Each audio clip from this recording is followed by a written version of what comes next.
Es un placer darles la bienvenida a este acto en el cual 19 escritores reunidos presentan un nuevo libro.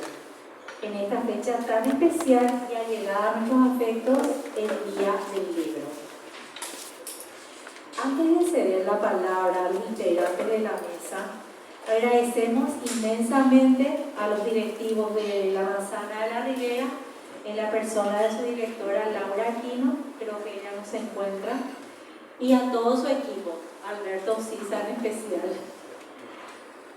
Bueno, Arcanógrafos.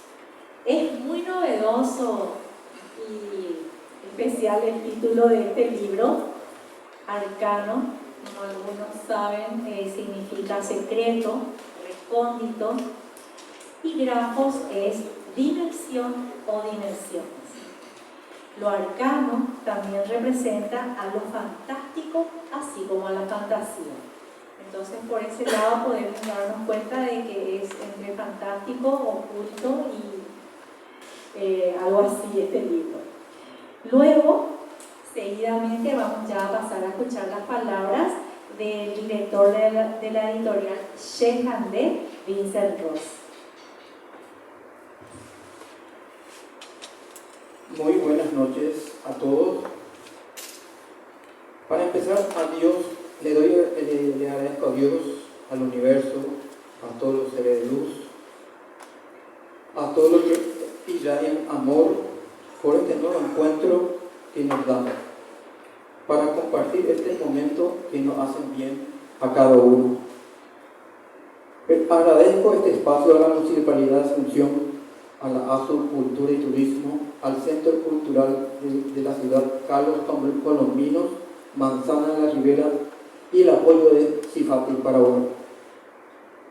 A la encantadora maestra de ceremonia Sofía Fernández, al coordinador incansable José Amonín, a la bella presentadora Deidre Grace, a nuestra invitada especial Eduardo González y en especial a todos ustedes por su valiosa presencia. Un fuerte aplauso para todos.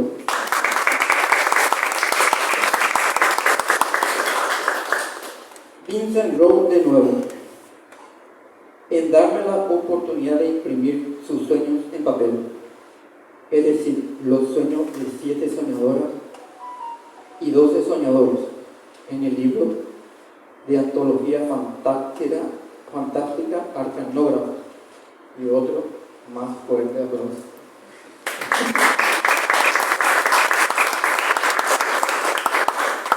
Como se dice, el éxito se consigue cosechando fracasos y cometiendo errores. Por eso pido disculpas al coordinador y a todos los integrantes por no cumplir con la entrega del 100% de los libros, con el único motivo que no quiero entregar sueños diagramados mal hechos. De todo corazón vuelvo a agradecerle por la confianza, no porque uno tenga mucho dinero o es la editorial más conocida, sino por la pasión que ponemos, tanto de mi parte como del autor, en cada libro que pase por la editora. Por eso, esa conexión se llama Shehandé. Estamos para ayudarnos, apoyarnos y a no rendirse en busca de nuestros sueños. Un abrazo con todas mis buenas vibras para todos. Gracias, gracias y muchas gracias.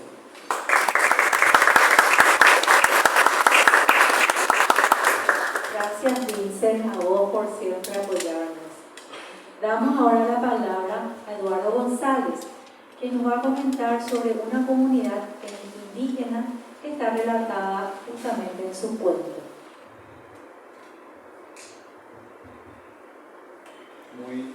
Muy buenas noches. Encantado de participar aquí junto con mis compañeros, con los presentes. A mí me toca hablar un poco de una experiencia que tuve allá por el año 2008 en una comunidad indígena en Alto Paraguay, específicamente en el puerto María Elena, nombrada también Villantuca. Habíamos hecho un trabajo educativo de lectoescritura en guaraní y en tomara. Dicho sea de paso, hay trabajos en la Universidad Católica Nuestra Señora de la Asunción sobre la misma. Ese trabajo se lleva a cabo en coordinación con el antropólogo Guillermo Sequera. Entonces, dar a conocer, visualizar un poco la forma de ver el mundo de esa comunidad, dar a entender, digamos, la figuración del mundo que tienen también ellos.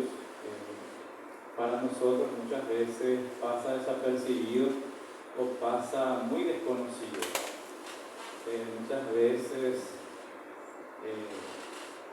en una situación queremos engrandecer a nuestros indígenas, pero sin embargo muchas veces le dejamos de lado. Eso hay que reconocer como sociedad paraguaya, que para cuando conviene nomás sacamos lo guaraní, sacamos lo macá, sacamos lo lugar. Sin embargo, están ahí viviendo con nosotros el día a día. Incluso son comunidades violentadas en su territorio, en sus comunidades mismas, por tierras, para plantaciones, por ejemplo, el caso de Caraguazú, por citar un ejemplo. Bueno, esto por un lado. Por el otro, muy contento de venir acá a transmitirles esa experiencia que fue muy gratificante. Lastimosamente y por fuerza mayor, uno de los líderes no pudo asistir. La idea era traer a un compañero de esa comunidad, al líder, y por fuerza mayor no pudimos traerlo, no pudimos conseguir traerlo. Esa era la idea fundamental con José Molina. No se dio, lastimosamente. Este compañero se llama Rodolfo Fretes, su nombre, digamos, paraguayo, pero su nombre tomado es Newwood. Entonces, un aplauso para el compañero que no pudo venir.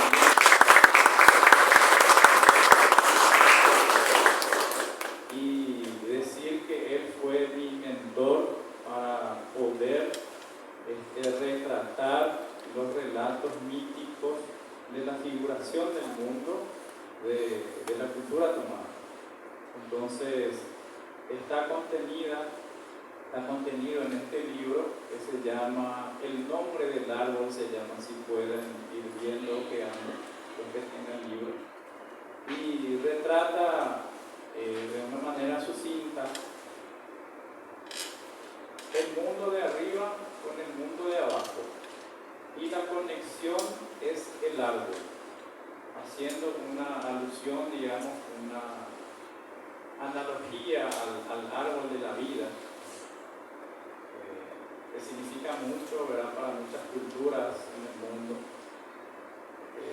Hablando también del árbol genealógico propiamente. Bueno, entonces esa es la idea. Agradezco mucho a mi mentor, a Newwood, por haberme enseñado a relatar sus relatos, porque no es cosa fácil. Y bueno, eso quería transmitirle esta noche, y bueno, me pone muy contento. Gracias.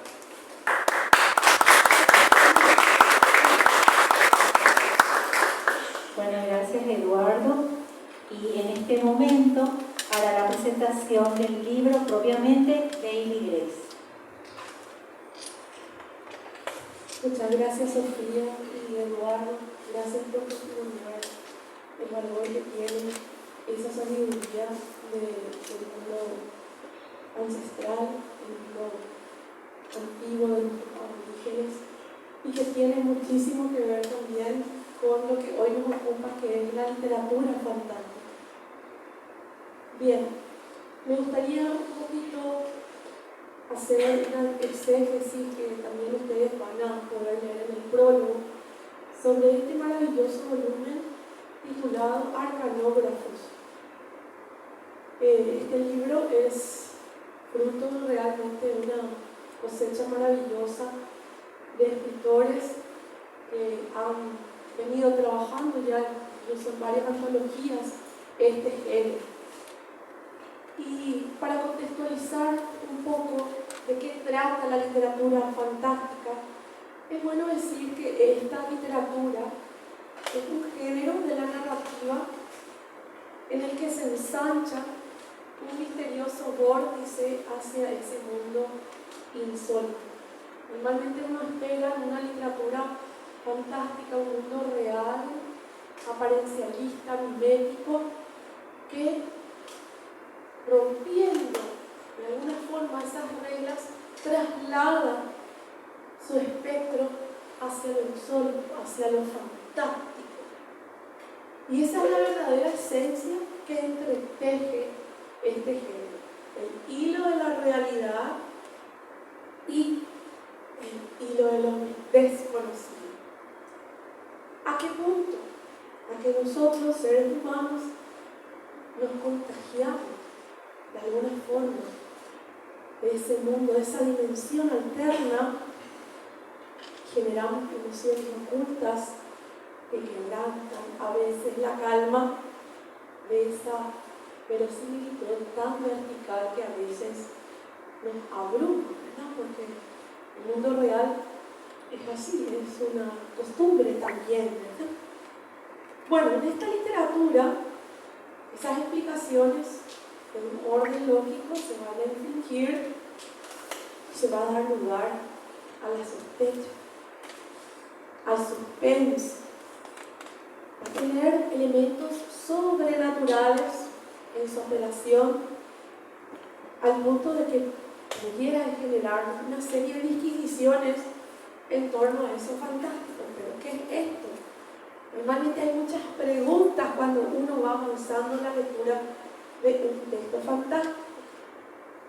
Y entonces queremos saber de qué trata, porque el ser humano tiene una base instintiva, tiene un alma animal que busca saciar su curiosidad. La literatura fantástica tiene eso para el lector, tiene esa seducción. Bueno, y los ilustrados escribas de arcanógrafos ahondan justamente en la profundidad de lo insólito, que vamos a llamarlo arcano, lo oculto, lo misterioso. Allí los arcanógrafos van a generar algo que se llama la extrañeza. ¿Cómo van a lograr la extrañeza? Con criaturas fantásticas, con eventos enigmáticos, fenómenos mágico-realistas, la semilla de lo mítico. Estas son solamente algunas posibilidades de ese gran corpus literario que va creando un efecto en el lector. Los lectores que van a, de alguna manera, abrirse a ese mundo atípico, a ese mundo deconstruido.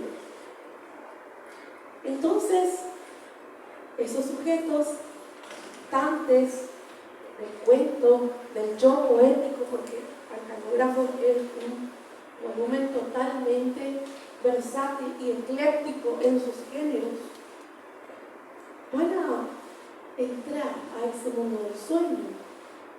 Abierto ese espejismo, van a también establecerse dicotomías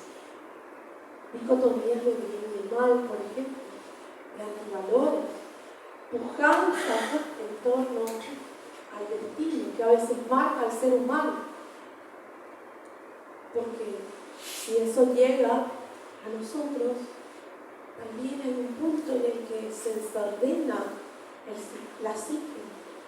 Entonces sus metáforas, sus apelaciones, sus personajes, sus palabras, todo va a connotar un poco esa fuerza de lo fantástico y también esa fragmentación dual del bien y mal.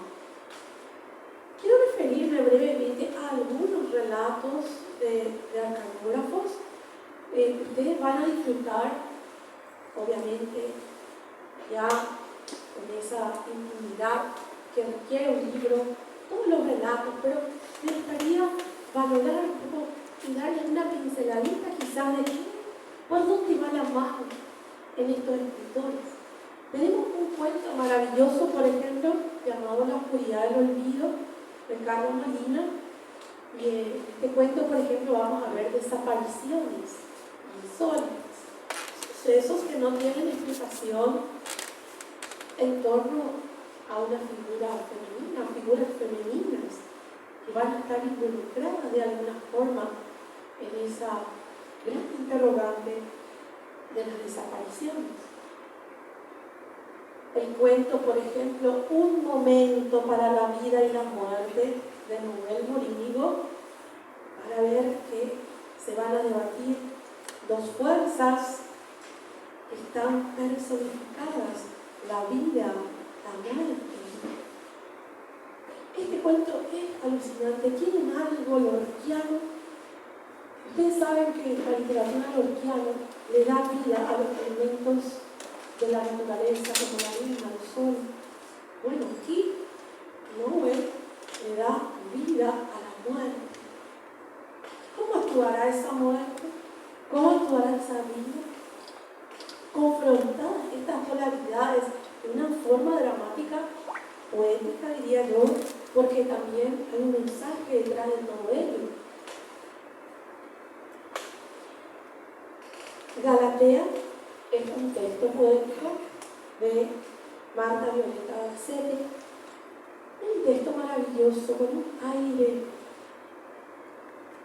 antiguo, con una historia también detrás, porque ustedes saben que los poemas de métrica libre pueden recurrir a una técnica que también se llama el prosaísmo, donde se puede volver el poema en prosa. Y Marta domina esta técnica porque ella nos va a contar la historia de un rey que crea una estatua y le da vida. Pero algo va a suceder con trastocar un poco esas leyes naturales, ¿verdad? Porque las estatuas están hechas de un material sólido como el mármol, frío, quieto. Y sin embargo, Marta nos va a mostrar otra arista de la historia. Y habrá que explorar Galatea para saber qué va a pasar si lo supra maravilloso se vuelve muy tangible.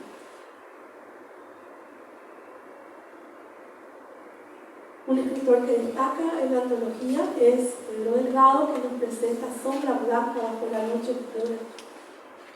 Valoro mucho este texto porque incorpora una técnica narrativa que es manuscrito encontrado, en el que el personaje encuentra un relato, un cuento, y hay una suerte de enmarcación.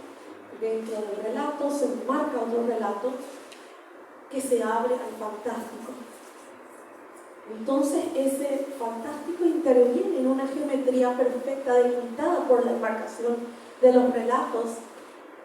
Y ahí Pedro nos habla de reinos, de fantasmas, de castillos, de un mundo al que no estamos acostumbrados, donde las sombras de lo desconocido van a liberarse, van a sacudir la psique humana, la naturaleza de lo desconocido y lo inexplicable.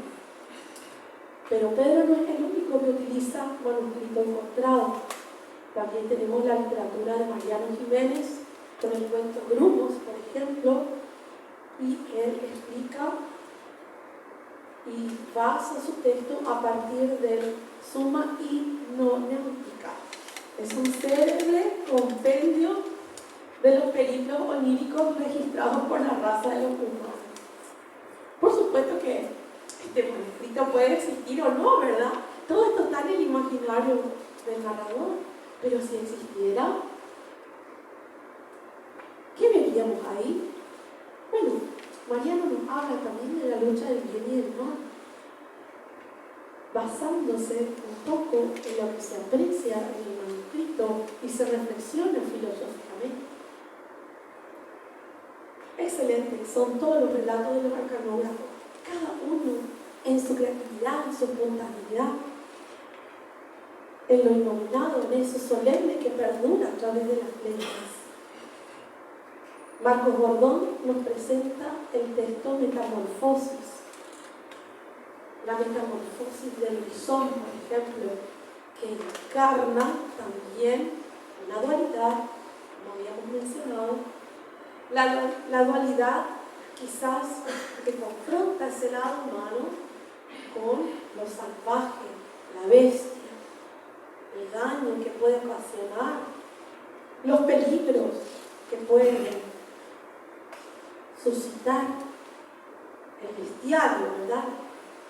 Los instintos animales, la racionalidad humana. Finalmente, el maniqueísmo nuevamente, el bien y el mal. Valoro mucho el trabajo de Eduardo González, que ha escrito con el título El nombre del árbol, un relato fascinante. Este relato, porque déjame decirte, Eduardo, que tiene algo de místico, de simbólico. Hay toda una alegoría detrás de la figura del árbol. ¿Por qué? Porque ese árbol conecta el mundo de abajo y el mundo de arriba. Preguntémonos, ¿qué es ese mundo de arriba? ¿Es Dios? ¿El universo? ¿Es el colmo? ¿El cosmos? ¿O nuestra conexión con el mundo más allá, que todavía no entendemos y que estuvo presente quizás en un mundo antiguo, en un mundo puro, no contaminado con tantos convencionalismos, y donde quizás deberíamos regresar? Y es que lo fantástico también tiene eso. Lo fantástico tiene toda una representación de lo simbólico, que nosotros lectores estamos obligados a decodificar. ¿Para qué? Para aplicar quizá una enseñanza o quedarnos con una pregunta más allá de la estilística, de los retoricismos. Los arcanógrafos esperan. Uno de los poetas, y también ahora bautizado ya narrador, también es Alberto Sisa, bibliotecario que está recibiendo aquí en la manzana, y él introduce un tipo fantástico que es la ciencia ficción. La ciencia ficción, y también basado de alguna forma en un manuscrito encontrado, que puede llegar a ser oral también ese manuscrito. Él nos va a narrar la historia de cuando un platillo volador, un ovni, ronda el Colegio Nacional de la capital. Y esto fue todo un hito para la época. Fue todo un hito para la época, y según relata el mismo autor, ese colegio tiene un vórtice de algo, porque no ha sido el único suceso. Habrá que pedirle al autor que continúe esa historia, pero vamos a leer que los arcanógrafos han registrado datos ufológicos a partir de esta elocuente visión, de contacto del tercer tipo. Hay varios escritores arcanógrafos que van como dirigidos también a la ciencia ficción, y otros que encaran el fantástico en toda su extrañeza. Rescato el trabajo del Niño y yo, de José Chirife, donde hay un personaje que es un niño. Normalmente cuando uno se proyecta a lo arcano, quizás tiene en la mente personajes muy maduros, muy adultos, magos, qué sé yo. Pero aquí él presenta un niño y seres imaginados. Y ahí habrá que ver cómo será este encuentro. Un encuentro entre el niño y lo que imagina, o quizá al revés, y donde no hay miedo. No hay miedo.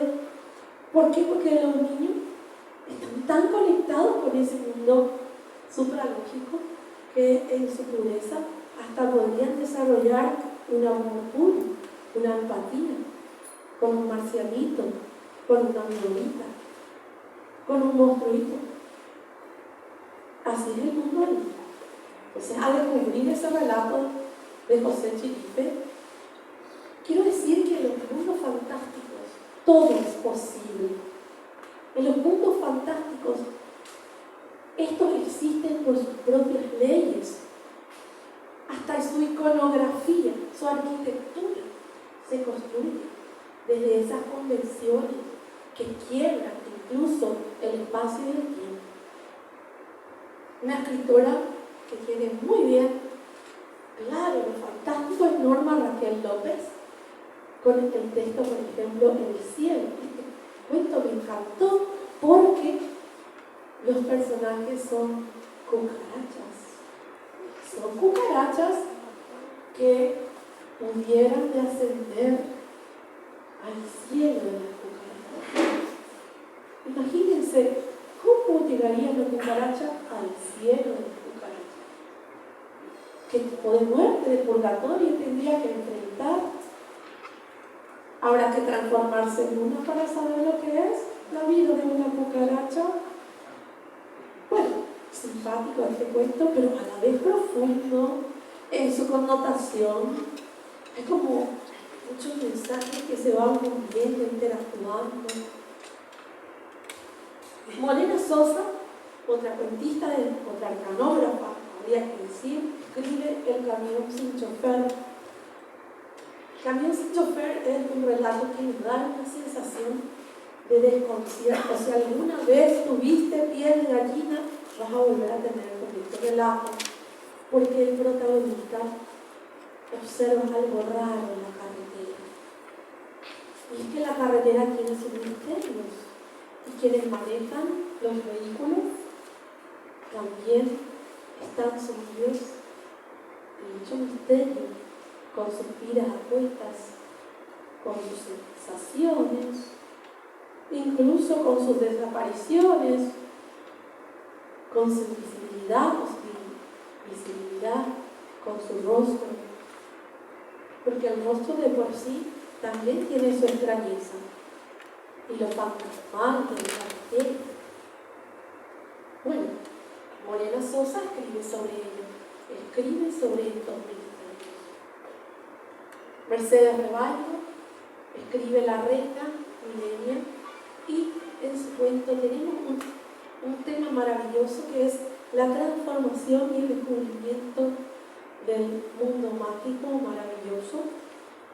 Ella, la reina, tiene un cambio y va a ser testigo de seres de luz. Seres de luz. Un gran bestiario del mundo fantástico es el mundo angélico, el mundo de los seres de luz que nos cuidan, nos vigilan o que aparecen en ciertos momentos o que generan y nos llevan a su propio mundo. Los seres de luz, el que quiere llamar de ángel le puede llamar ángel o quedarse un poquito en los seres de luz. Simplemente, con toda esa fuerza del fotón dentro de ellos, esa fuerza del bien y del extraño. Juan de Urraza, otro arcanógrafo, interviene en el fantástico, en la ciencia ficción con el cuento El Inmortal. Básicamente trata de eso, de la inmortalidad de un personaje que tiene esta condición, y habrá que ver dónde está, o qué hace, o dónde vive. El inmortal no ha tenido contacto con eso llamamos muerte. Un cuento de ciencia ficción con alto contenido del valor que tiene el tiempo. Y Y así, unos tantos cuentos tenemos en Arcanógrafo. Tenemos el perrito Bubi, por ejemplo, de Samuel Bordón, donde hay temas, por ejemplo, que mezclan un poquito la atmósfera fantástica también con el espectro realista en defensa hacia el mundo animal, la sensibilidad hacia estas criaturas. Eso es algo que tenemos que preguntarnos también en aras de lo fantástico, porque esos seres están quizás a nuestro raciocinio menor evolucionado que nosotros, puede ser que no sea tan así eso. Las plantas, por ejemplo, fabrican su propio alimento, algo que nosotros los seres humanos todavía no podemos hacer. Entonces ahí nos preguntamos, ¿quién está más evolucionado, la planta o nosotros? Lo fantástico te lleva a eso, te lleva a pensar en esas cuestiones. Muy tierno este cuento. Y nuestra madrina de ceremonia, Sofía Raquel Casabianca, tiene la piedra andariega, fruto de su creación, donde ella incorpora el mundo animal, el mundo mineral, con la experiencia de una piedra. Y esta piedra, ¿cómo amo las piedras? Debo decir que amo las piedras. Las piedras guardan tanta información del universo, los menires, las piedras que están en el arroyo, en el mar. ¿Cuánto tiempo han estado ahí? No es ilógico pensar que estas piedras puedan tener algo de maravilloso dentro de sí. Y la piedra es aquí fruto de inspiración para Sofía, y ella la vuelve una especie de testigo silencioso de muchas acciones, eventos que ocurren alrededor. Un cuento para pensar también, para indagar quizás en cómo podría terminar una piedra. O habrá que ver si también la piedra es como inmortal, como el cuento del inmortal de Urraza, pero está tan cerca de nosotros, no en el éter, era como el otro cuento. Tenemos Domingo Fugaz de Roberto Nauer, donde vemos un poquito el tema de la fugacidad, la imprevisibilidad de la vida, lo misterioso que irrumpe en lo cotidiano. Y así, podría extenderme horas y horas solamente hablando de los relatos y el retrato que han hecho los arcanógrafos del mundo real y del mundo insólito. Pero yo quiero desafiar al lector al contacto con las percepciones con estos mundos. Yo quiero que ustedes se posibiliten el asombro, que ustedes se abran a la perspectiva de lo imaginario.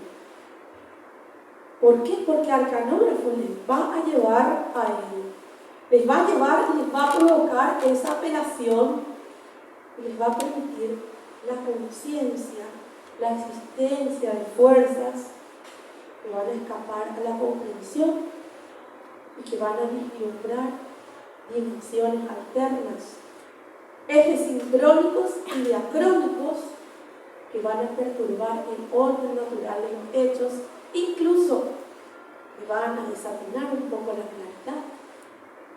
Y es bueno tener algo de locura en la vida, es bueno irse un poquito allá y no tanto acá, para darse cuenta lo mucho que abarca la conciencia del hombre. Los arcanógrafos van a lograr conectarnos con lo inexplicable, nos harán conscientes de la complejidad del universo, la experiencia humana, más allá de los límites, y van a lograr entronar ese arquetipo de lo fantástico en su literatura, puesta nuestra alma humana en un pedestal de mira, donde se van a poner en alarma la presencia de otros mundos posibles. Rescato en este libro una magia, una formida magia que es capaz de transgredir cualquier límite que nos impide a nosotros explorar horizontes enigmáticos y horizontes distintos. Y ese es el verdadero sabor de la existencia, el ir más allá. Muchas gracias.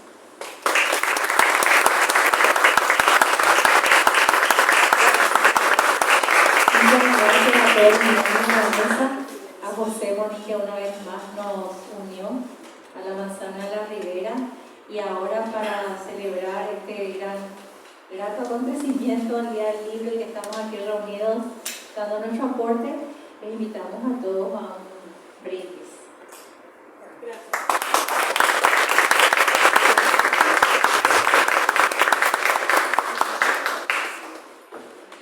Alberto, de este se queda para la biblioteca. Está firmado por todos los autores. Si falta alguien firmar. Vamos a sacar una foto todos juntos antes de que después los bocaditos nos dispersemos todos. ¿Alguien falta firmar? Vengan aquí, por favor.